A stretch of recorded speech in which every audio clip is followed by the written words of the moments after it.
You know what? Hindi lahat ng blessings ay puro pera lang. Ang problema kasi natin, kapag sinabing blessing, pera agad ang nasa utak natin.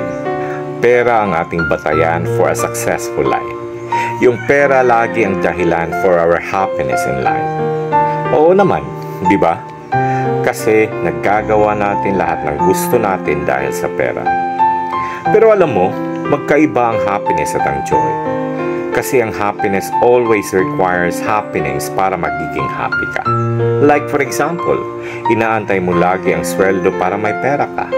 Kumain, bumili ng gusto mo, makagala kasama ang kaibigan at uminom. And after that, mag-aantay ka na naman sa susunod na sweldo kasi ubos na ang pera mo. Feeling empty na naman ang pakiramdam mo.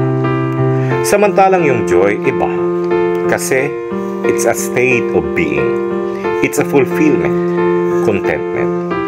Andyan yung blessing ng buhay, buo ang pamilya, walang mga sakit, may iilan pero totoong kaibigan, bagong mga opportunities at memories in life.